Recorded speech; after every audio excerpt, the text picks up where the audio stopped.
So we stopped here last time. We were talking about full wave controlled rectifier. So we didn't start the controlled. We did the uncontrolled part.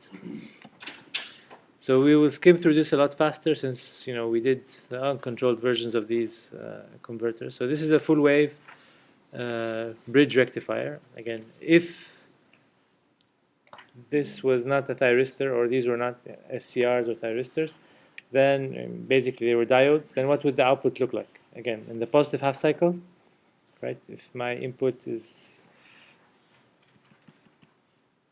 a sine wave, then in my positive half cycle, this is the most positive potential, this is the most negative potential, this is on, this is off, this is on, and this is off, right? So current will flow from my source through my load, back through this diode, back to the supply, right? And basically I'm hooking up my input source. The equivalent circuit will look like this supply connected to my resistor. Right, and the negative half cycle, basically it looks the same, but we flip the terminals of the supply and we're still connected across the resistor, right? So the output voltage would look like this dotted line here, the full wave rectified waveform. Again, all we did here was add thyristors. Thyristors, what would they do? They would delay the performance of these devices as diodes, right? So these diodes, as soon as they get so we know that in the positive half cycle, S1 and S2 will conduct, S3 and S4 will not conduct. When does S1 and S2 start conducting? The gate signal. When they get the gate signal. If they don't get the gate signal, this is like an open circuit. This is just an open circuit. It's not there. It does not exist. Right? It will not make a big difference here to your understanding, but when we add an inductive load, it will make a difference. Because if S1 and S2 are not there, and S3 and S4 were on, and this was an inductive load, what would be the difference? So S1 and S2 are not on yet, which means that what did I have on? I had on S3 and S4, right?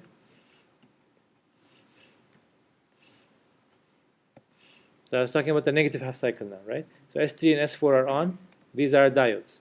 These are acting like diodes. Forget about SCR. So this is a diode, this is a diode. And now if I add an RL, an inductive load here, what's going to happen?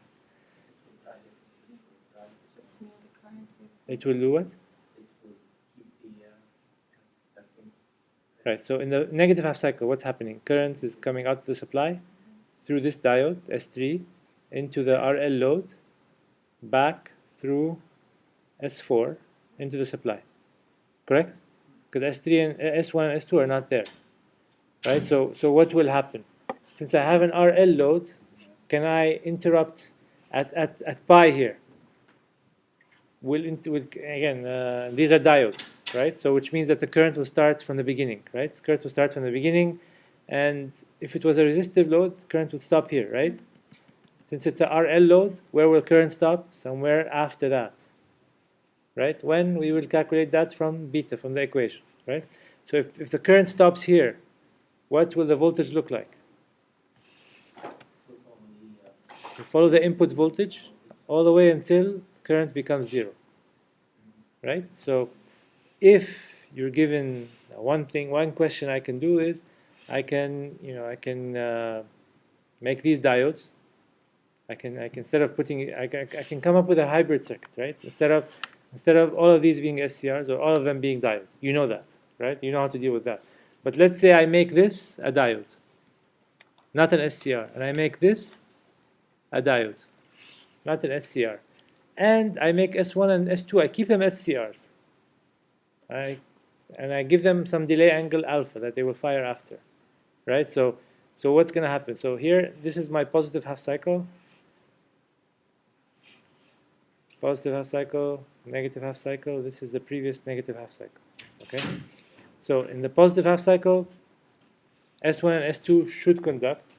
Since they didn't get the gate signal, they will not conduct, right?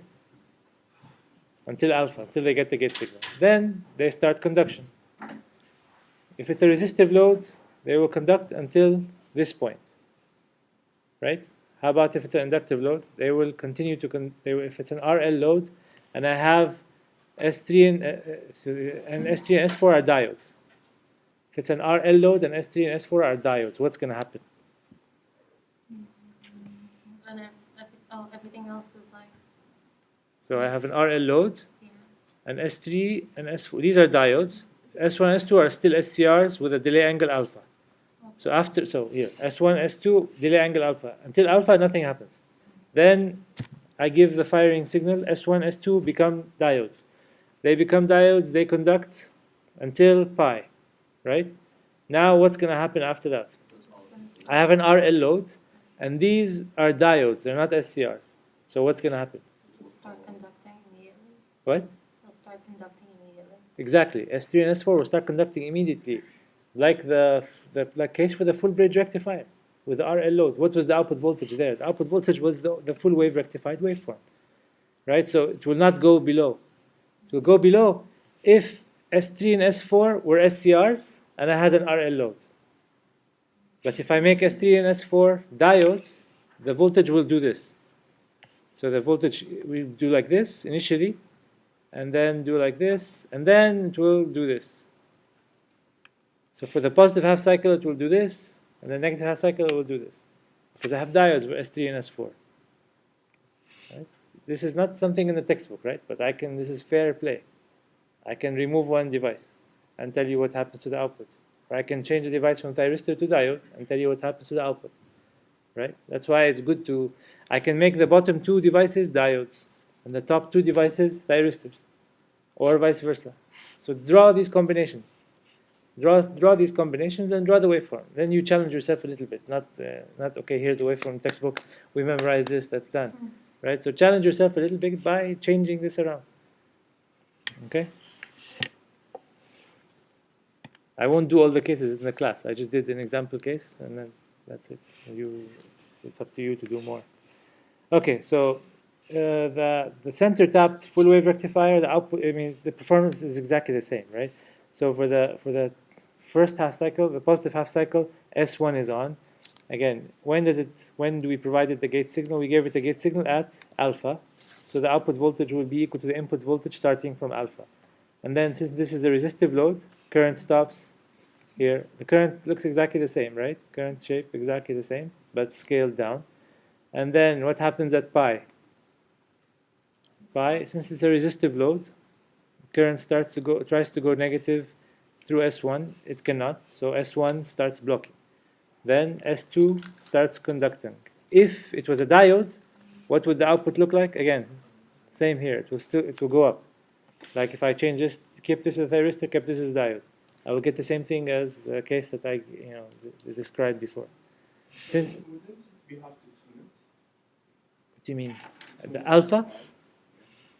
Tune it by to block. Oh, it's natural. It's nothing that had any. It's naturally done because these are devices. As soon as the current tries to become negative, the device by itself will turn off. You don't. The only trick you have to do with thyristor converters is be able to find the zero crossing at the beginning. Because if you want to have a specific alpha value for alpha, you're measuring that with respect to the zero crossing. So that's the only trick in these kind of converters, is how do you find the zero crossing? Because typically the zero crossing can be noisy, right? Sometimes the sine waves has harmonics on it, so sometimes there are multiple zero crossings. So people came up. This is things that are solved. Yeah, I'm just telling you. This is if you try to develop a converter by yourself. Like for my senior project, I was developing a thyristor-based converter for induction motor starting. Right, so. That was an issue we have to deal with. Okay, so do some filtering or do something, right? So, but it's something that it's a practical application thing. So you said you'd have to filter it to get rid of the harmonics? Yeah, you have to find the actual zero crossing. I mean, you have a waveform that crosses zero multiple times around here. How do you do that?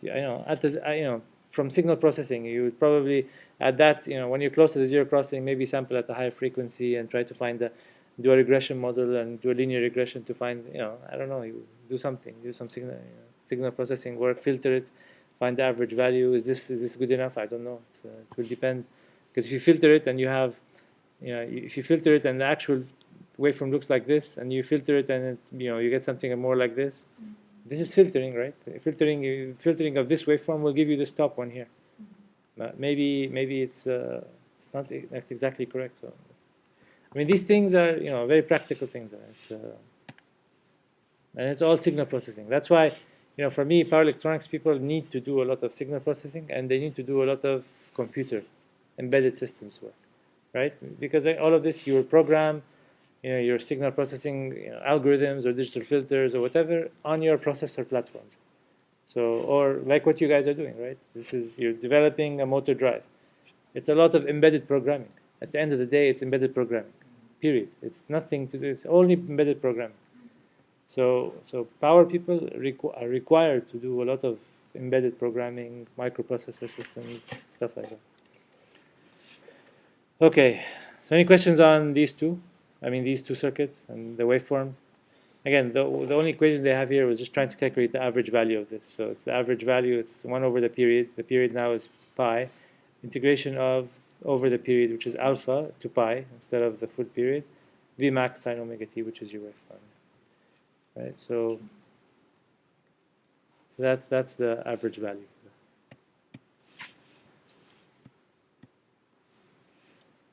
Okay, now the RL load. We sort of touched upon that a little bit. Let's look at the waveforms. There are two cases for the RL load: continuous and discontinuous. So let's just draw the waveform. So we have our thyristor converter.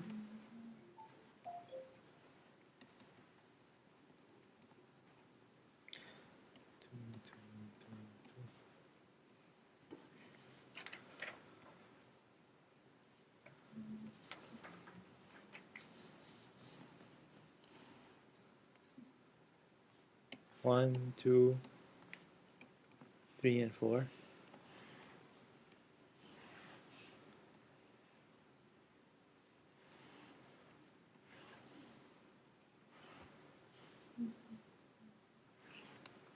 Okay, so this is my input voltage. So what does my output voltage look like, and what does my output current look like? Current. Let's do current first. So we'll provide a firing angle here. So let's say we give a firing angle somewhere here. We have to give it in the same place also on the negative half cycle. So the firing angle, you will provide it anytime you want the thyristors to operate, because we want them to operate as if the diodes would have operated. 1, 2 would operate in the positive half cycle. 3 and 4 would have operated in the negative half cycle. So you also have to provide the gate signal for, this is for 1 and 2, and this is the gate signal for devices 3 and 4. And you sort of maintain the same alpha if you wish, right? So sometimes I can change the alpha around, right? So if I ask to calculate the average value of the waveform when the firing angle for 1 and 2 is not the same as the firing angle for 3 and 4, the previous integration you'd have to do it twice, right? But for 2 different values of the angle. But it's the same. The integration that we had. The average? Yeah, to find the average, right? So it's not just applying the equation as it is. You understand what the equation is. So you just, okay, if I make it alpha and beta instead of an alpha, then you just don't use the same equation. You just duplicate the equation, but you have different integration terms. Anyway, so current waveform.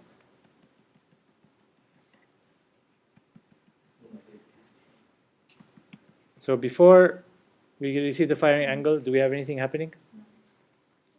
For the current, nothing, right? And then what happens? I provide a firing signal for 1 and 2. That diode or thyristor 1 starts conducting, and thyristor 2 is conducting as well. They're acting like diodes, right? They're acting like diodes now. Thyristor 3 and 4. So since they're acting like diodes, basically I'm applying my voltage source across my RL load. My current, what does it look like? Natural response, forced response. Exact same as we had before. Natural response, forced response. The forced response is the voltage over the impedance. Natural response, AE to the minus T over tau. How do you find A from the initial conditions? We know that I, the current at alpha, I of alpha, will equal 0. Right? And then you will solve for A in the equation for current. Okay, but how do you draw the waveform? I just slowly shift it to the 0 from It will rise starting here. How about where will it fall?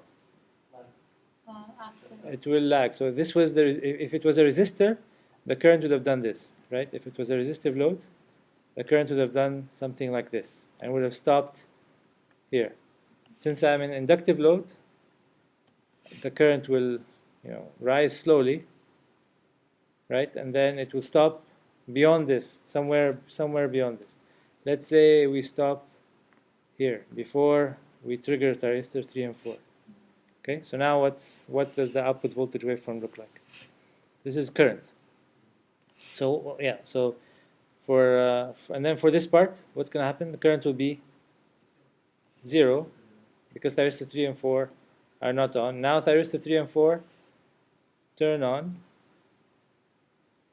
What's going to happen to the current? Same shape, right? Exact same shape because the diode, again, the current does not change polarity. The output current does not change polarity. The thyristor 3 and 4 are also pointing up, so the current will flow in the same direction. So this will also look something like this. Now, how about the voltage? V output. How about V output? What does V output look like? Yes. Is it? So this is my input waveform.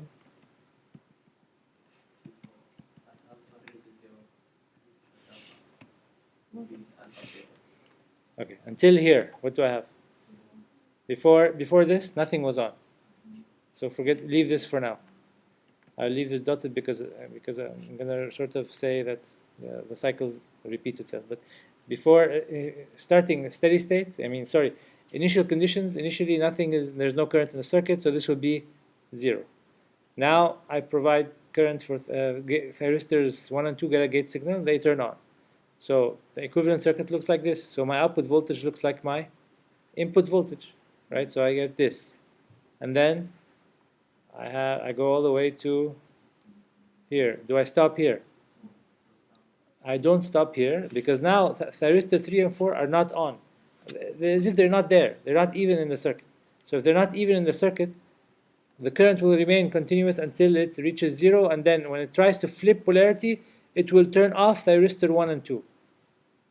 Right? When the current starts to flip polarity here, right? This is where the current will start to flip polarity. Before that, it's positive. Only then will it turn off thyristors 1 and 2. Right? So until here, the circuit looks the same as this. Right? So this is my output voltage until here. And then what happens? Thyristor 3 and 4 get a gate signal. Oh, then what happens? Then spike what? No spike. What's what? Spike up to 0. Yeah, current goes to 0. Current goes to 0 and stays 0. So current stays 0, then the output voltage is also 0 in this case. And then what happens?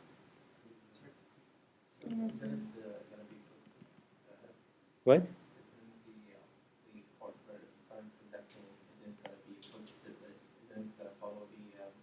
Here, until the current stops conduction, the output voltage is equal to the input voltage. Here. Only 3 and 4 are off at that time. 3 and 4 are off still. 3 and 4 are still off. They're not even there.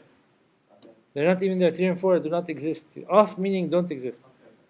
Right? So if they don't exist, then what does the circuit actually look like? It looks like I have a source and a thyristor, because there are 2 in series, right? 1 and 2 are in series, and then an RL load. Right? So this thyristor, or in this case the thyristors 1 and 2 in series, right? It will stay on until the current tries to flip polarity, which is here.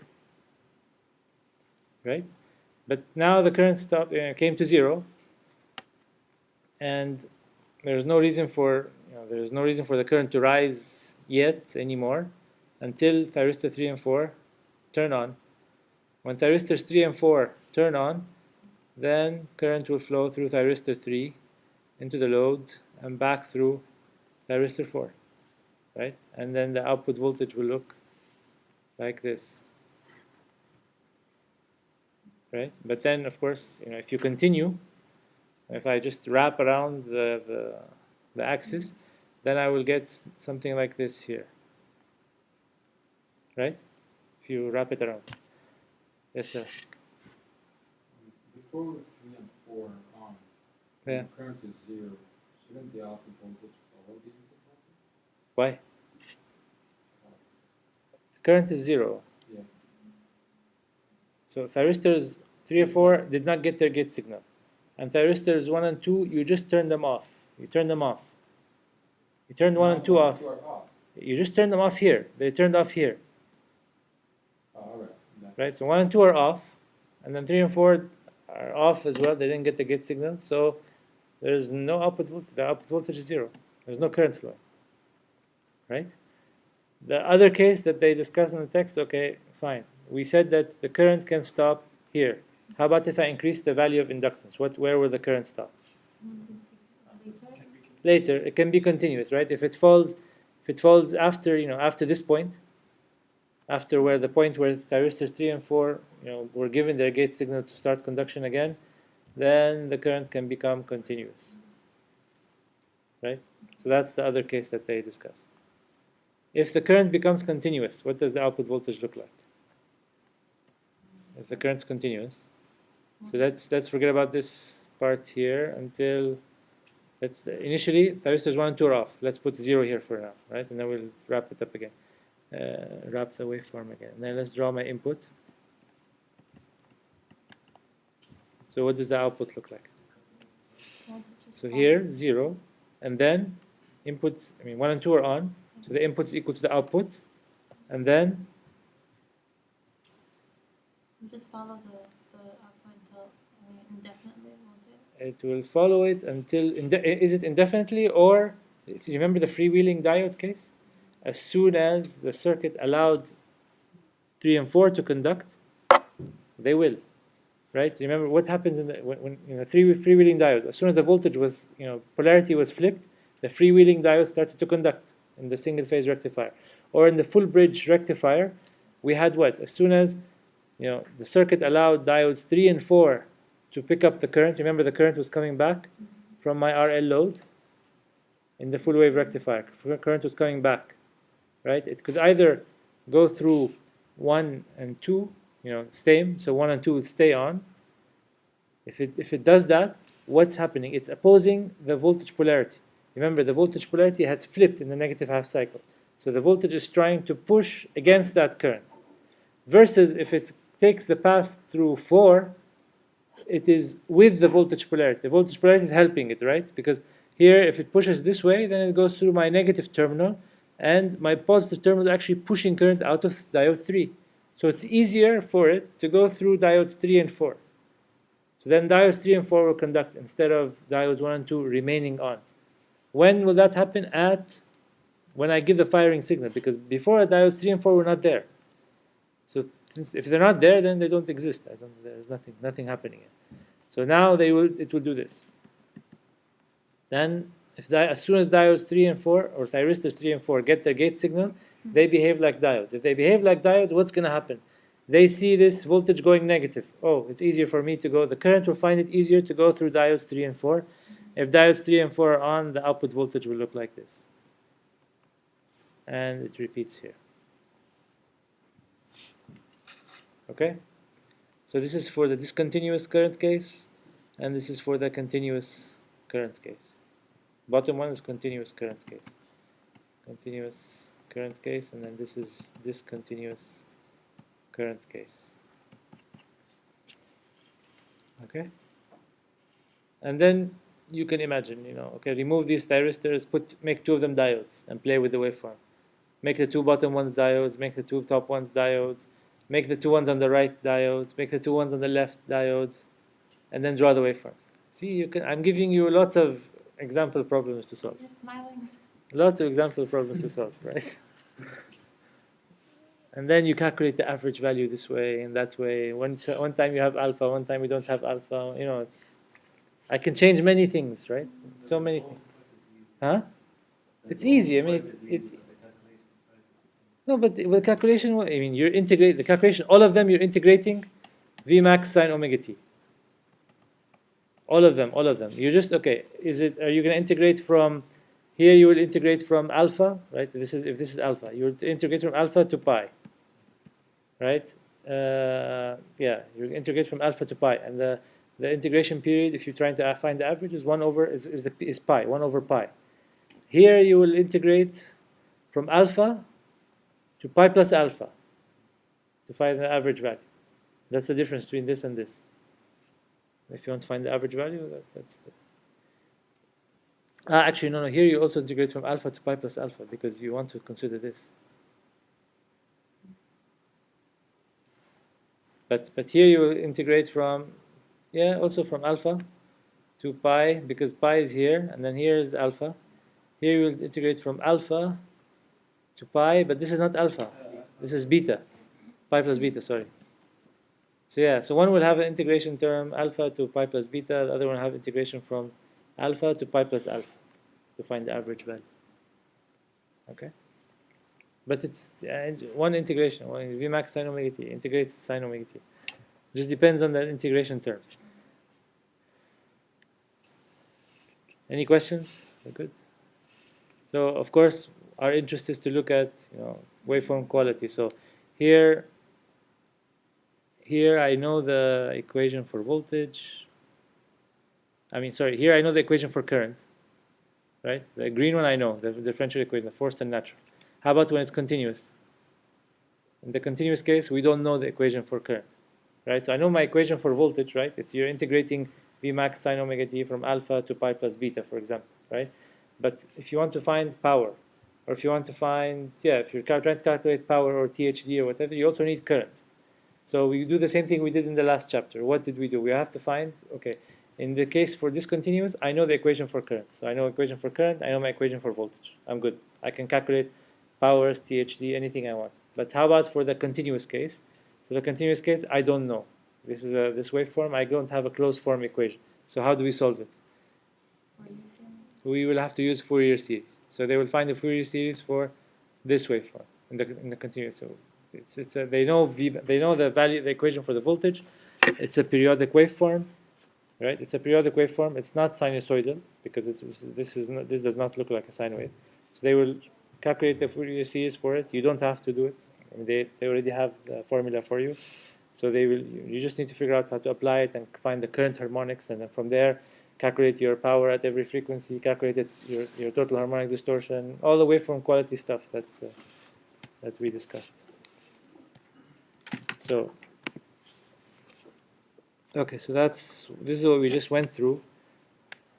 So they perform the integration to find the average value for you here. So from alpha to beta or depends on how you're seeing beta. If beta is only this angle, then it's alpha to pi plus beta. If beta is the angle from 0 to beta, then it's beta. So that this is the average calculating the average value. The only difference between it and the half wave controlled rectifier is this, it's double the average value, right? So for the half wave controlled rectifier, I was getting only one of these waveforms in the half cycle. Here I'm getting two of them. So they're just, here I just delete the two in the bottom.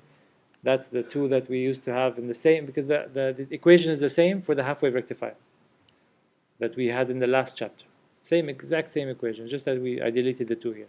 And the equation for current is exactly the same as we had in the half wave rectifier. It's the same equation we had before for the current waveform. Yeah. And then here they just calculate, the impedance and the angle at every. And this is the continuous current case. Again, the waveform, we just derived the waveform, and we saw that the current waveform is continuous, and then the voltage waveform follows a certain shape that is non-sinusoidal but periodic. So since it's non-sinusoidal and periodic, I can find the Fourier series, and they calculate the A ends and the B ends and the Fourier series for you. You do not have to derive Fourier series. You just have to know how to use the A ends and B ends to calculate the voltage harmonics. If you calculate the voltage harmonic, and then you use your equation for current harmonic, depending on your voltage harmonic and the impedance harmonic, you should have your voltage harmonics and your current harmonics. And then you can calculate whatever you want. If you want to calculate power power being transferred up to a certain harmonic. You want to calculate the voltage total harmonic distortion. You want to calculate the current total harmonic distortion, right? Then you have everything you need. They also do this Fourier series graphically for you in this chapter.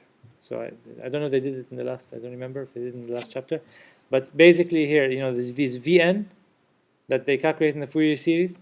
They have this. They did this at if you do the Fourier series, this waveform has a Fourier series harmonics at the second, fourth, and sixth harmonic. Multiples of it's even harmonics. This waveform has only even harmonics. So what they do is for the second, fourth, sixth, and eighth harmonic, they give you a table, a graphical means to calculate the Fourier series. So without calculating Fourier series, you can do it graphically. So let's say you want the V2, right? V2, the second harmonic of voltage. This will occur. The second harmonic of voltage. How would you go about this? You'll put n equals 2 in the a ends and b ends. Substitute to find the second harmonic for voltage. You can do that mathematically and substitute here, or alternatively you can do it graphically. So you go, and this will depend on which value of alpha, right? The firing angle, right? So the firing angle here controls the value of the harmonic. So here, this is a graphical way of doing it. So at 40 degrees, Vn over V maximum is, here it's 0.65, for example, right? Approximately. So you don't have to, do the Fourier series mathematically. They just do it graphically for you. And then, we know that it's only even harmonics, second, fourth, sixth, eighth, and if we go up to the 4 harmonics, that's enough, for example, right? So it's a nice way to do the Fourier series graphically for a specific value of V maximum and for specific firing angle or delay angle. We're good with this? Yes, ma'am. And then after you find, like earlier with your example, 0.65, and define the. So Vn over V maximum is 0.65. You know your V maximum because you're going to be given a certain input voltage, 240 sine omega t or whatever. So you can find your Vn. Okay. If you find your Vn, you can find your In from dividing the Vn divided by the impedance at that harmonic. Okay? Good? Okay.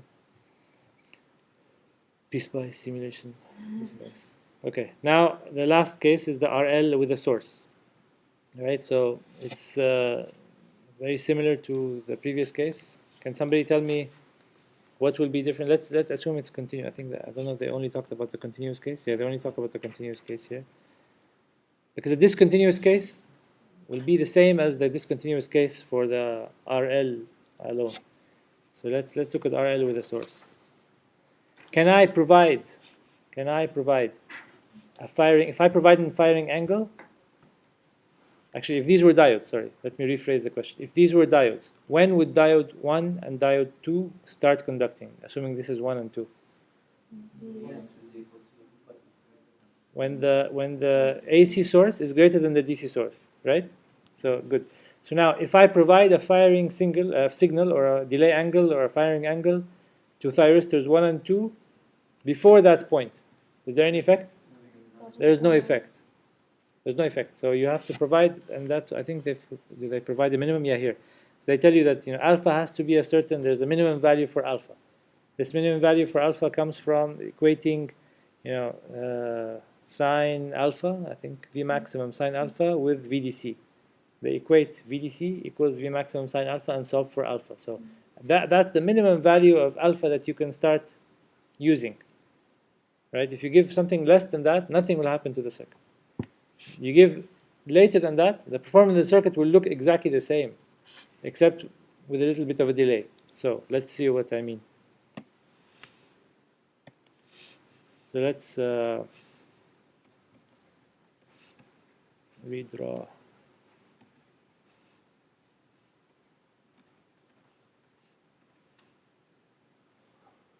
Oops.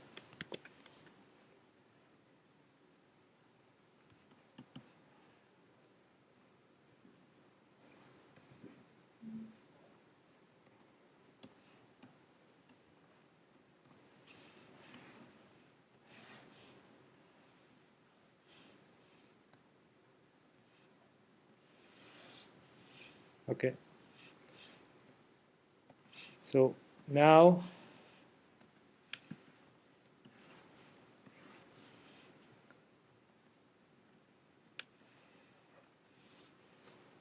we agree that at this point is if these were diodes, then diodes 1 and 2 would start conducting beyond this point.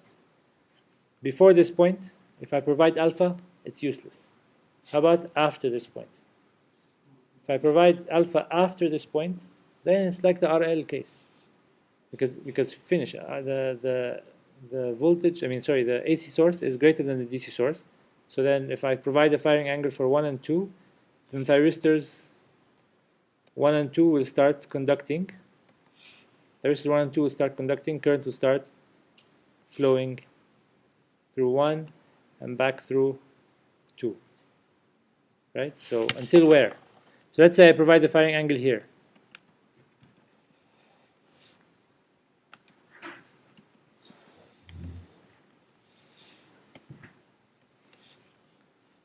This is sort of a flipped version of this. Right? So now I provide the firing angle here and here.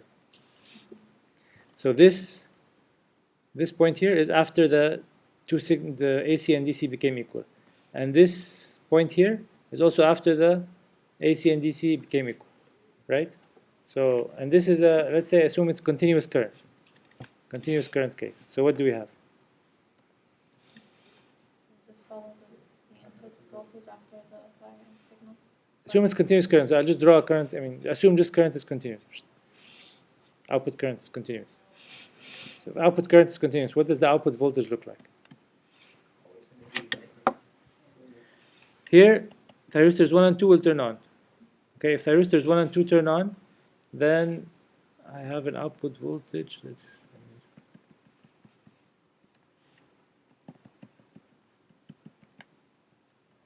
Right? Then I have an output voltage that's equal to the input voltage. Correct? Until where? After the 0%. If the current was discontinuous, I would have to pay attention to what's happening here. Right? But I said that the current is continuous. So since the current is continuous, then until where do I need to, when do I start need to worry? Next alpha. Next alpha, when alpha comes to 3 and 4. Because current will be continuous. As long as current is continuous, then 1 and 2 are diodes. If current is continuous, then diodes 1 and 2 or thyristors 1 and 2 will remain on. They will remain on. You are forcing them to be on. Their current is continuous. They will be on until where? Until it's easier for the current to now take the path of 3 and 4 instead of 1 and 2. When will that happen? That will happen in the negative half cycle.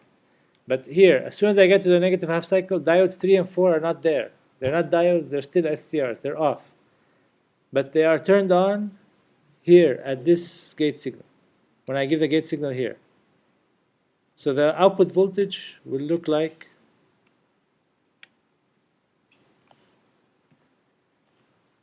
same as the previous case. Sorry, my drawing was messed up here. I'm following the input until when? Until I flip diodes 1 and 2. Here diodes 1 and 2 are on. Here diodes 3 and 4 are on. As soon as they get the trigger signal to turn on. So it's the same as the previous waveform, exactly the same. The output voltage is the same, current waveform is the same. So there was a minimum value on alpha. Fine, you can find the average value of output voltage. The average value of output voltage is exactly going to be the same as the average value of output voltage in this case here, which it's Vmax over pi cosine. But this is discontinuous. For the continuous case, did we calculate? Yeah, here. For the continuous case, the waveform, remember, the waveform looks exactly like the output voltage waveform for the continuous case. So the average value of the voltage would look exactly the same. 2 Vmax over pi cosine alpha. And here's what I have, 2 Vmax over pi cosine alpha. That's the average value. It's exactly the same. So that's the average value of voltage. So the average value of current you can calculate, average value of power you can calculate. And then the current, again, same process. The current here is a continuous waveform. We don't have a closed loop format equation for it. But we know how to find the Fourier series for this. We did that here.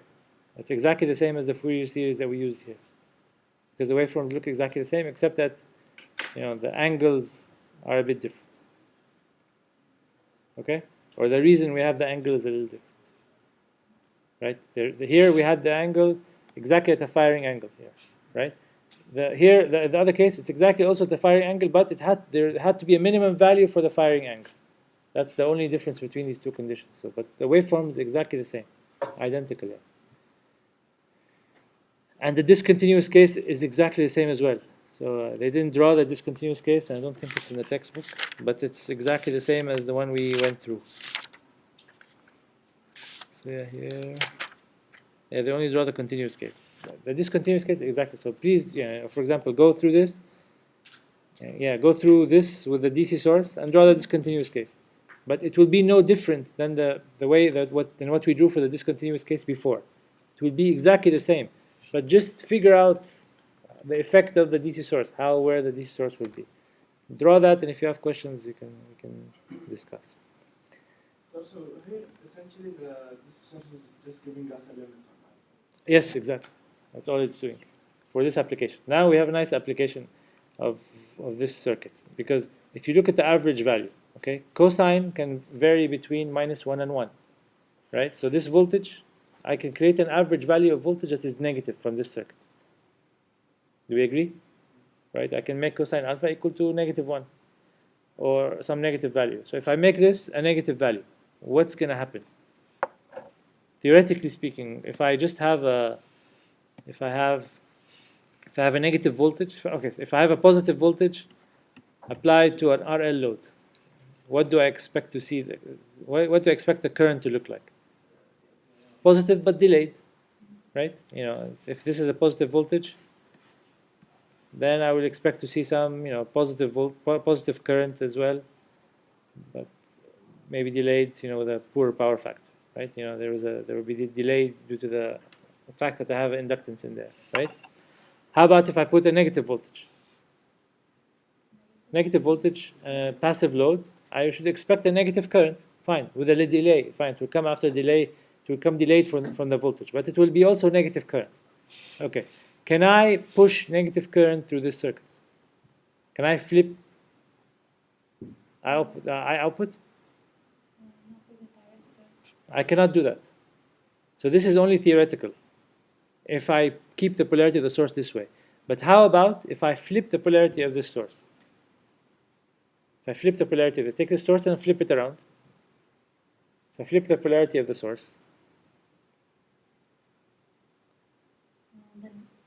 then if it's higher than Vn, The thyristor still won't let it go.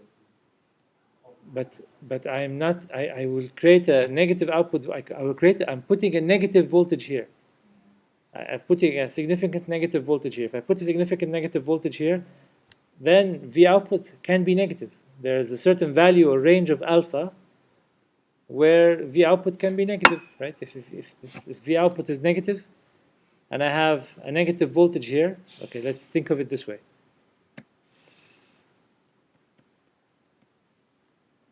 V output is negative. What does this mean? Or let's say V output is positive. I can represent it as a battery. This battery will push current through. You have your resistor here, for example, and your load here.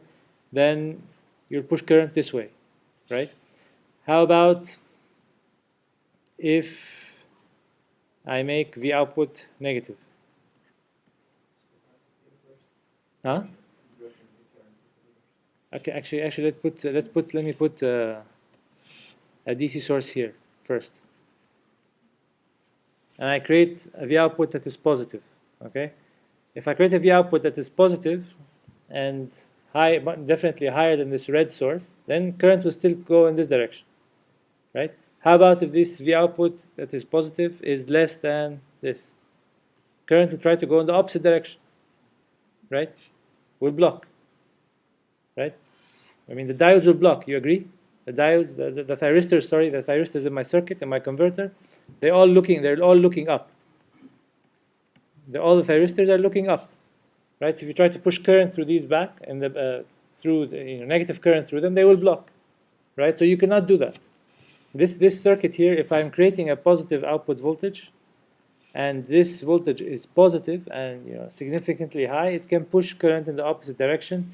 That will not work, right? So this circuit, if I'm going to operate in the range of positive values of voltage, is good for bringing power from this source and charging this source. Do you agree?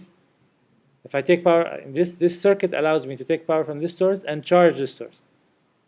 If somehow I'm able to bring current out of this source into this side of the converter, then I'm discharging this source and charging this one.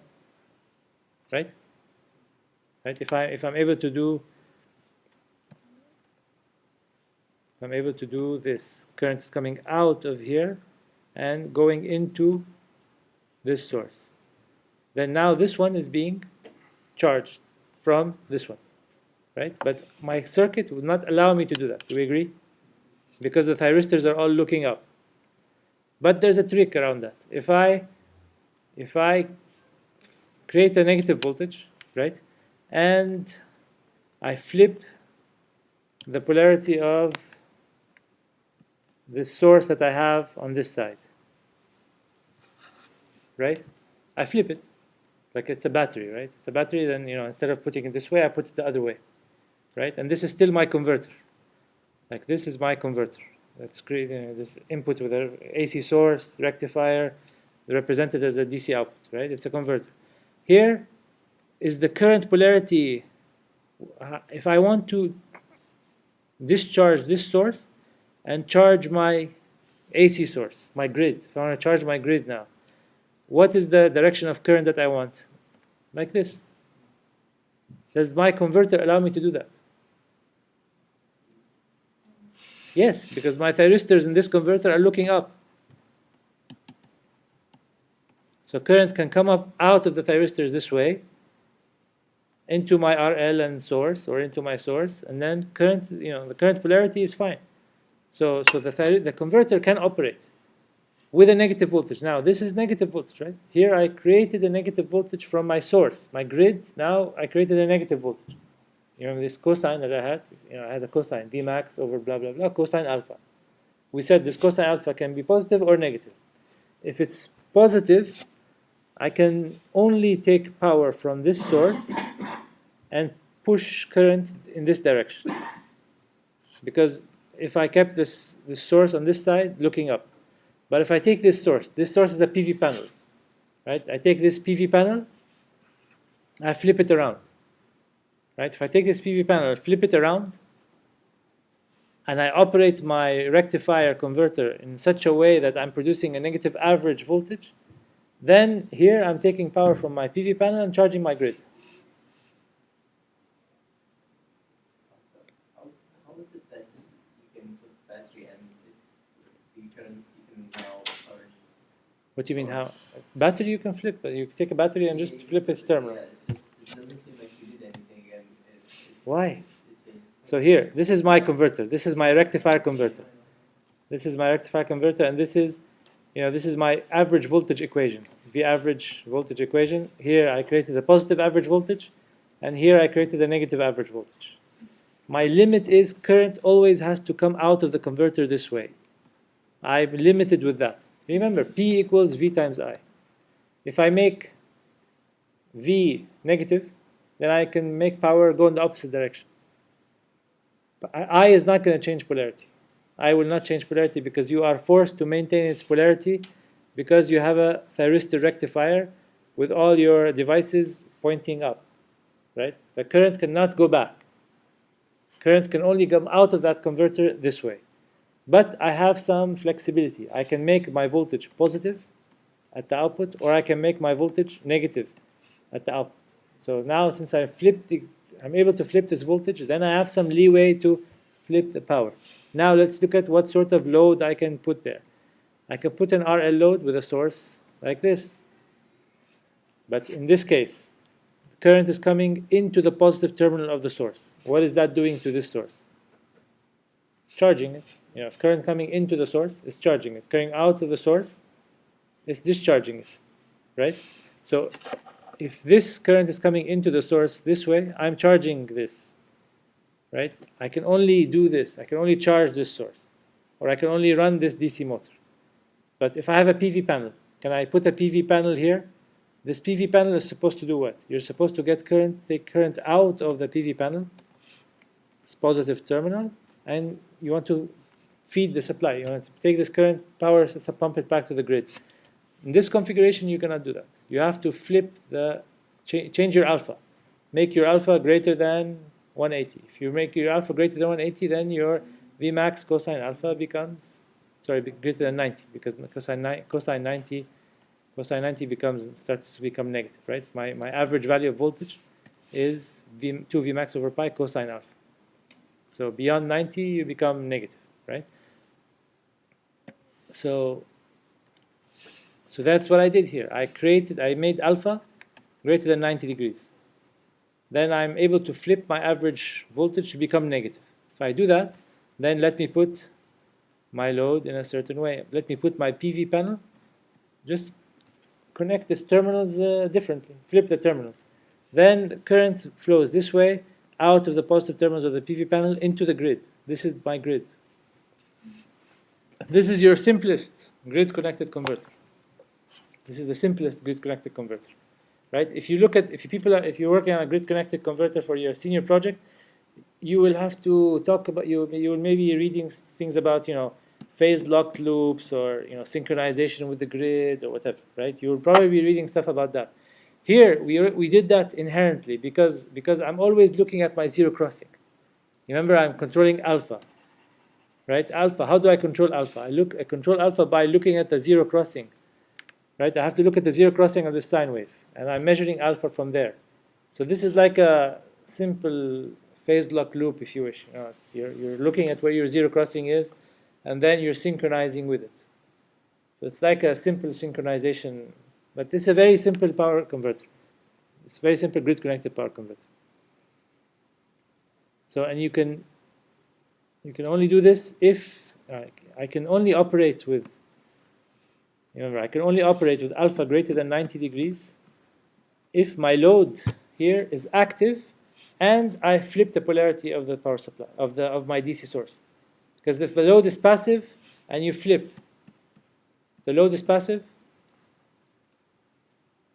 and you flip the terminals of your source, of your power supply, what is this going to do? This is trying to push current the opposite direction, right? You cannot push current into this converter, right? You cannot flip the polarity of current, right?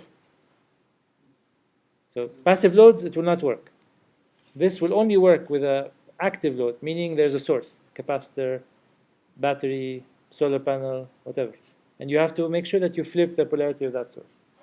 And they do that. I mean, this is a simple grid-connected converter. Okay. So we've covered that. That's what this is. It just talks about a rectifier. They call it rectifier and inverter operation. I don't like to do that. And it's just, rectifier meaning they take from the AC source to the DC source. They create DC, right? Because if my alpha is less than 90, then I have a positive voltage. I'm taking power from my source, my supply, my grid, to that load. If I make alpha negative, if I make alpha such that this cosine alpha, or the average value of voltage, is negative, which is from alpha between 90 and 180, then they call it inverter operation. Inverter meaning I'm taking from my DC, inverting that to AC. And that's really what you're doing in that case. Okay? Any questions on this? Cool. So 3-phase. Now we do lots of drawing. As if we didn't do enough before.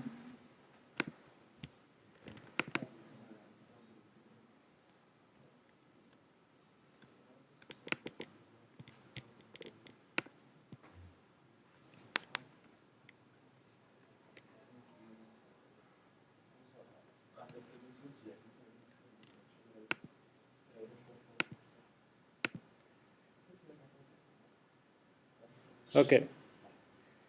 So let's see. So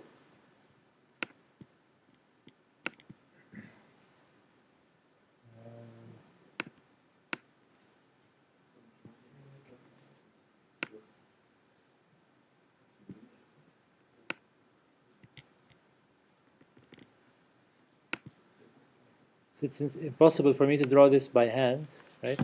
So I have this ready. And since we only need one cycle, I will just, we will just concentrate on one cycle. One cycle, this is one cycle of the supply. This is one cycle, this is the top is my phase voltages, and the bottom are my line voltages. And I'll show you how, I'll show you why. Come on. Huh?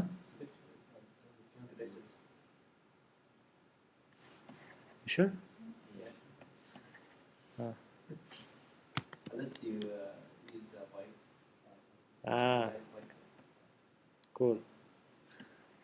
That's a good idea. Now I'm doing that because I want to draw the circuit here.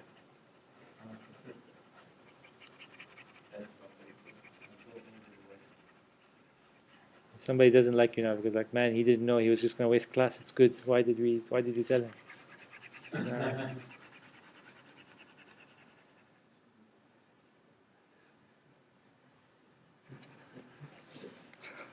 No, we're not get to check. Don't worry. Oh, sorry, actually, can I ask, would the exam have theory questions like in 459? I hope so. I don't know. Okay, so now let's three-phase. I mean, you want me? Let's give a quick review of three-phase, and then we'll move on. So, we have a load. Let's say we have three loads, right? If we have three loads that you want to feed with power, one way to feed them with power is fine. I put a single-phase source to feed this load. I put a single-phase source to feed this load, and I put another single-phase source to feed this load, right? These are three single-phase AC sources to feed my load. If this is my generating station and this is my loads, then I need 6 wires. 1, 2, 3, 4, 5, 6. I need 6 wires to do this power transfer, which is not very efficient here, right? So what you can think of is, let's say I do this. First I make this, call this phase A, call this phase B, and call this phase C. And I supply these three with voltages that are equal in magnitude but 120 degrees apart. A, B, C. Phase voltages are equal in magnitude and are 120 degrees apart. No problem, right? Nothing will change. I can still feed my loads. Everybody's happy. The good thing I can do now is I can also do this. If I connect all of these together and connect all of these together, it's like having one big cable here, right? Instead of 3, I've shorted these and shorted these here. Can I do that? Let's see.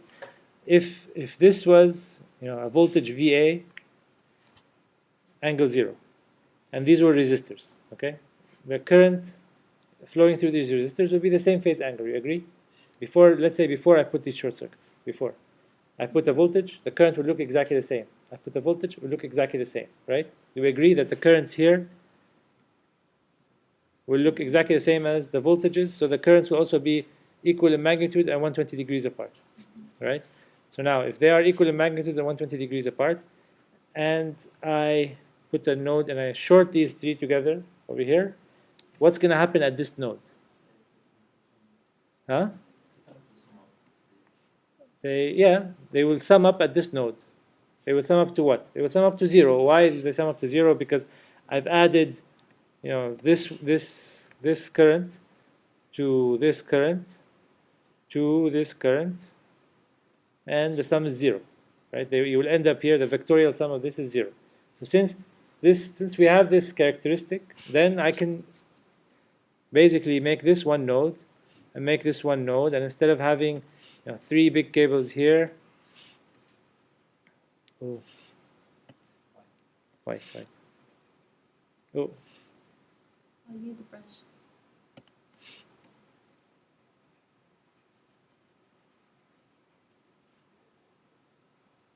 right. So now I can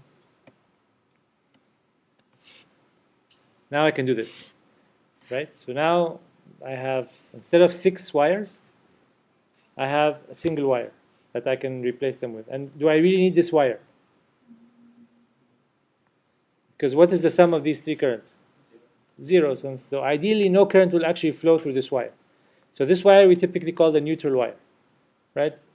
Of course, it's very ideal to think that the resistance here will equal exactly the resistance here, will equal exactly the resistance here, and the cable impedances will all be equal, and the voltages will be exactly 120 degrees apart. All of that doesn't happen, right? So typically, there is a little bit of current flowing through this neutral. So we keep it. Where do we keep it?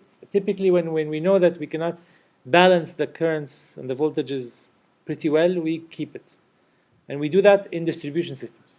In distribution systems, there's no way for me to guarantee that this room has the same load as this room, has the same load as the other room. So if one phase is coming to this room, the other phase is coming to the next room, the other phase is coming to the third room, maybe these two rooms are off and only this one is on. Right? So in that case, I don't have the same currents flowing in the three phases, and I will have current flowing through my neutral. Right? So in distribution systems, we keep the neutral. Right? It's always there. Like if you look at the transformer that's at the bottom of this building, we will have three phases and a neutral, and that's what we have here. We have one of the phases and the neutral in this outlet. We have a live, and the neutral, and a ground. Here we don't have ground. We don't discuss that. But the bottom two are one is one of these terminals, the live, phase A, for example, and one of these terminals, and the other terminal is the neutral. The top terminal is the ground. It's a safety ground. We will discuss that more in 459. But at least the live and neutral is what we have here, live and neutral. That's what we have on the outlets here. On the transmission system, we don't need that because the transmission is an aggregation of everybody in Doha, right? So we do our best to, as power engineers, they will do their best to balance. Okay, this is a building, fine. This building has 3 floors. Okay, maybe give, 9 rooms. Make phase A on 1 room in the bottom, 1 room in the top, 1 room in the so sort of they try to average things out in a building. They try to average things out on the education city level. They try to average things out until you get to the transmission lines. At the transmission line level, things will be very well averaged. So even if there is a little bit of unbalance in the currents, it's okay. Then this unbalance in the currents will cause since if there's no current here, that means the voltage at this node and the voltage at this node are what? The same. The same, and they can be 0, they can be the ground connection. I can connect the ground here and they can be 0. But they can be something else, right? Because if you connect it with the ground and you have an impedance, then if there's current, then there can be something else. But if the voltages are not 0, if the currents are not perfectly balanced, then the voltage here will not be the same as the voltage here, and current will flow. If I don't have a way for the current to flow, I will just have a difference in voltage between the neutral point of the load and neutral point of my source, which is something that you don't want to be walking around, for example, and thinking that the neutral point, here you can stick your finger in the neutral point, right? You don't want the neutral point that has a voltage on it, right? But actually, it's not 0 perfect. There will be some voltage on the neutral because of the unbalanced condition, right? I don't suggest you try that. You really wanted to. Anyway, so this is sort of a yes. Sorry, I missed the question, but why again is it ideally that the current sum flows in? Because there's no way that R is perfectly equal to R, perfectly equal to R, and they have the same exact voltage magnitude. No, my question is ideally, why are they 0? Oh, because I said that the voltage is the 3 voltages VA, VB, and VC are exactly equal and 120 degrees apart. Okay. But in reality, they're not exactly equal. There's a small difference between them, because the windings of the generator are not identical. The resistance, between the generator winding and the load is not exactly equal, but they're close enough so that the difference between voltages at these 2 nodes is very small. That's what you wanted. You don't want the difference between if there's a lot of current flowing in the neutral. In power systems, we will study that. We actually protect against that. We will measure that and disconnect the power system. We will protect against something like that because it's a hazard. It means there's something wrong. There's a significant unbalance. That means there's somebody has really stuck his hand in this outlet and overloaded this room versus the other room significantly, right? Which is the neutral? in there, there's a neutral one? Yeah, one is live, one is neutral. Which one? I don't want to test. I mean, you just that's why there's a tester screwdriver. There's a screwdriver that has a light, right? Yeah. You stick it in there. You don't. I mean, I don't know which one is live and neutral. You stick it in there, and one is live, one is neutral. One will light up, one won't. From the two plugs you mean? Like From the bottom two, from the bottom Yeah. two holes, yeah. the, okay. So that's three-phase. Summary of three-phase. That's why. So sometimes we use 3 wires alone when the system is very well balanced, and that's at the transmission level. At the distribution level, we always use a neutral wire. So we typically distribute power using 4 wires, right? That's the distribution level. Okay, so now I have my three-phase voltage. Okay, that's okay, and then now I want to talk about line voltages. So this is, this is phase A voltage applied to one phase of the load. Phase B voltage applied to one phase of the load. How about the voltage between these two nodes, or these two nodes? We call that the line voltage, right? So one is called the phase voltage, and one is called the line voltage. The line voltage is, VAB. This is the line voltage. It's the difference between these two. So if you go take a loop here, right? It's the difference between these two voltages, right? It's VA minus VB, because you will take the difference between, you go around the loop, and you will see source A and you will see source B. So if that's the case, then what's the relationship between the phase voltages and the line voltages? Huh? And Minus 30 degrees. and yeah, there's a 30 degrees as well. I keep forgetting.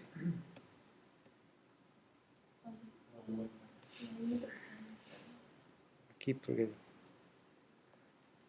Right, so if I would like to calculate the line voltage is VA minus VB, because I have this is my phase A voltage, and let's say this is my phase B voltage here. My line voltage is the difference between these two, what I see at the two terminals. So that I see this is VA and this is VB. So if I go around, this is VAB is equal to what? Is equal to minus VA plus VB, right? Or VA or VAB is equal to VA minus VB, right? VAB is equal to VB minus VA or VA minus VB. It's the difference between the two angles, right? So between the two voltages. So VAB, the notation we will utilize is VAB, the line voltage VAB. A with respect to B is VA minus VB. So how do you do that vectorially? Vectorially, it's VA, and this is VB. So this is the negative VB, right? So you would add it to VA. So bring this vector here, add it to VA, and this is now your line voltage VAB. It is square root of 3 larger than VA, and it is 30 degrees ahead of it. Right? I went through this because here I have VA, here I have VB, here I have VC, and here, what do I have here? Remember, this is the zero crossing for VA. This waveform crossed about 30 degrees before, which means this is VAB, and this is VBC, and this is VCA. We're good? So now, let me do some more erasing properly this time. I did it properly this time. And then we need to draw our three-phase rectifier circuit.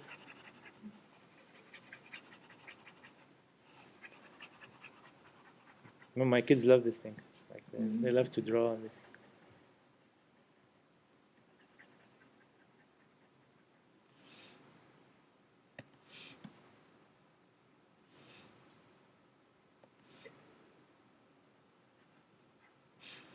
Okay.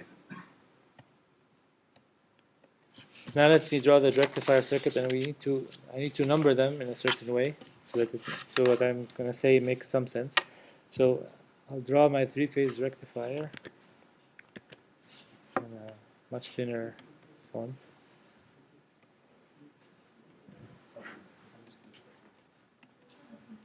What?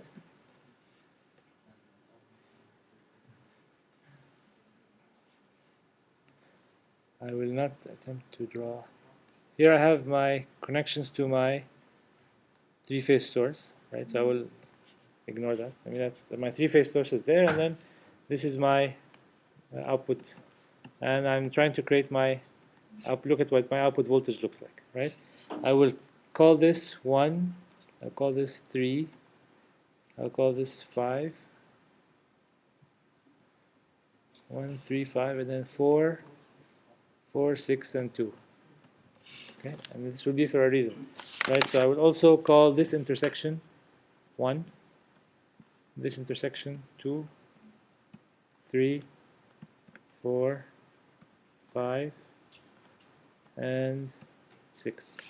So what's the relationship between these intersections and here?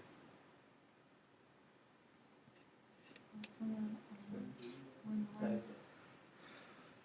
So the point where, so this is phase A, phase B, phase C, right?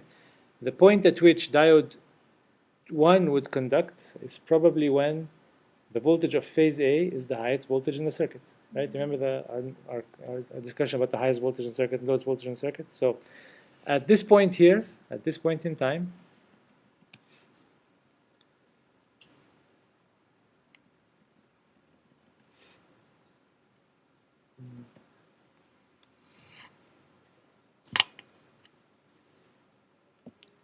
yeah, and at this point,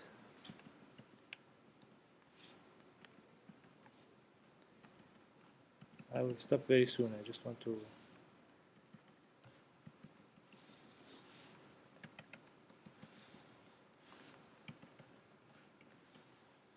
Right, at this point in time, phase A voltage becomes the highest voltage in the circuit. Do you agree? That's why I sort of put 1 here, because that's an indication that diode 1 will probably be the diode that has to conduct here. Right? And here, what's happening here? Diode, this is phase A, phase B, and phase C is the green. Right? So now phase C becomes the most negative potential in the circuit. Right? So phase C becomes the most negative potential in the circuit, then this is the most negative potential in the circuit, so diode 2 is the one that would like to conduct at that point. Right? Same thing with 3, 4, 5, and 6. So go through that. Next time we'll draw all the waveforms. Sir? Yes, ma'am. The exam. 1 second, because Okay. I just updated the operating system. I don't know why this is not stopped. Ah, okay.